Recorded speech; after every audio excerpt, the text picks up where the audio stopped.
네, 오늘 본문 이사야서 39장 1절에서 8절까지의 말씀은 히스기야가 죽을 병에 걸렸다가 눈물의 기도를 한 뒤에 하나님의 은혜로 생명을 연장받게 됩니다.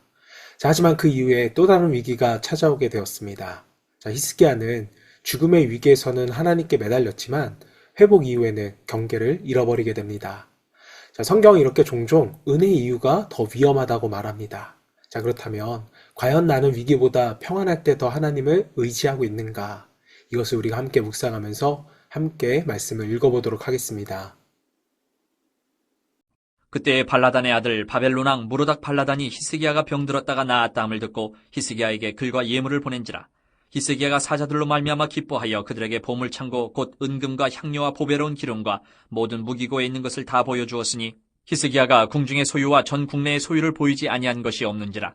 이에 선지자 이사야가 히스기야 왕에게 나와 묻되 그 사람들이 무슨 말을 하였으며 어디서 왕에게 왔나이까 하니 히스기야가 이르되 그들이 원방 곧 바벨론에서 내게 왔나이다 하니라. 이사야가 이르되 그들이 왕의 궁전에서 무엇을 보았나이까 하니 히스기야가 대답하되 그들이 내 궁전에 있는 것을 다 보았나이다. 내 창고에 있는 것으로 보이지 아니한 보물이 하나도 없나이다 하니라. 이사야가 히스기야에게 이르되 왕은 만군의 여호와의 말씀을 들으소서. 보라, 날이 이르리니 내 집에 있는 모든 소유와 내 조상들이 오늘까지 쌓아둔 것이 모두 바벨론으로 옮긴 바 되고 남을 것이 없으리라. 여호와의 말이니라. 또 내게서 태어날 자손 중에서 몇이 사로잡혀 바벨론 왕궁의 환관이 되리라 하셨나이다 하니 히스기야가 이사야에게 이르되 당신이 이른바 여호와의 말씀이 좋소이다 하고 또 이르되 내 생전에는 평안과 견고함이 있으리로다 하니라. 네, 오늘은 오늘의 선택이 내일의 역사가 된다라는 제목으로 함께 말씀을 묵상하겠습니다. 자, 본문은 한 사람의 선택이 한 나라의 미래를 어떻게 바꾸는지를 보여줄 수 있는 매우 중요한 본문입니다. 자, 이사야서 38장에서 히스기야 왕은 죽을 병에 걸렸다가 하나님의 은혜로 생명을 연장받았습니다. 그는 눈물로 기도했고 하나님은 그의 기도를 들어주셨습니다. 자, 인생의 가장 깊은 위기에서 하나님의 극적인 은혜를 경험한 것이었습니다. 자, 그런데 오늘 본문은 그 은혜 이후의 이야기입니다. 자, 성경은 우리에게 분명히 말합니다. 실패의 순간뿐만 아니라 회복 이후의 시간이 더 위험할 수 있다는 것을 말해줍니다. 자, 1절을 보면 바벨론 왕이 히스기야에게 사신과 예물을 보냅니다. 겉으로 보면 회복을 축하하는 방문입니다. 자, 그러나 바벨론은 단순한 이웃 나라가 아니었습니다. 훗날에 유다를 무너뜨릴 강대국입니다. 자, 히스기야는 이 사신들을 기뻐하면서 왕궁의 모든 보물과 무기고를 보여주게 됩니다. 은과 금, 향품과 기름, 군사 장비까지 하나도 숨김없이 그들에게 보여주는 것입니다. 자, 이것은 단순한 친절의 문제가 아니라 경계심을 잃은 태도였다는 것입니다. 자, 하나님의 은혜로 살아났지만 그의 마음은 어느새 하나님보다 사람의 시선에 더 민감해진 것입니다. 자, 은혜는 하나님께서 주신 것인데 그 은혜를 통해 자신을 드러내고 싶은 마음이 그에게 스며든 것입니다. 자, 여러분, 우리도 이러한 모습들이 있지 않습니까? 기도 응답을 받고 또 문제가 해결되면 어느 순간에 마음이 느슨해집니다. 이 정도면 괜찮겠지. 이제는 좀 안정이 됐다. 은혜 이후에 방심이 찾아온 것입니다. 자, 이때 이사야 선지자가 히스기야에게 묻습니다. 3절, 4절 말씀을 보시면 이 사람들이 어디서 왔느냐? 내 집에서 무엇을 보았느냐? 자, 이 질문은 정보를 얻기 위한 질문이 아닙니다. 히스기야의 마음을 드러내는 질문입니다.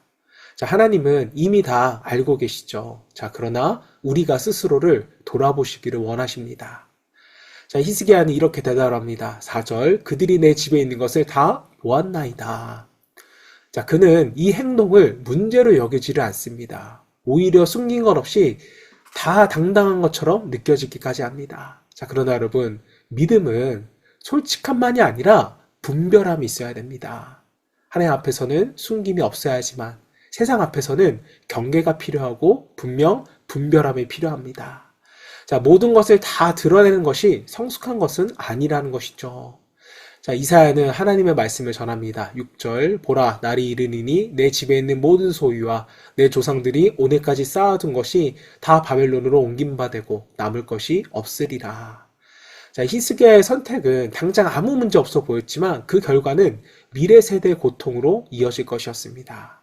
자, 성경은 죄의 무서움을 이렇게 보여줍니다. 지금은 괜찮아 보일지라도 반드시 미래를 흔든다는 겁니다. 자, 그런데 8절에서 히스기야의 반응은 우리를 깊이 생각하게 만듭니다. 8절 말씀, 내 성전에는 평안과 견고함이 있으리로다 하니라.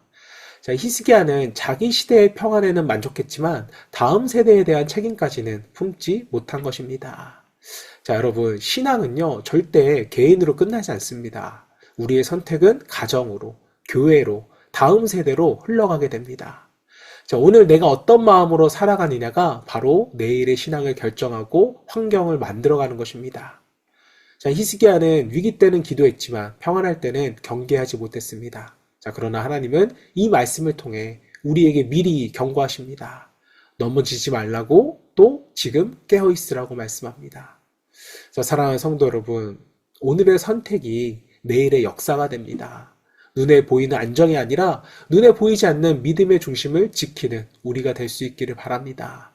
자, 은혜는 우리를 높이기 위한 것이 아니라 더 겸손히 하나님만 의지하게 하기 위한 것임을 우리가 기억하며 살아갈 수 있는 저 여러분 되시기를 주님의 이름으로 축원합니다. 자, 이 시간에 함께 기도하실 때 위기 때뿐만 아니라 회복 이후에도 우리의 마음이 느슨해지지 않게 하시고 평안할 때도 하나님을 의지하는 믿음의 자녀들이 되기를 소망하며 함께 기도하겠습니다.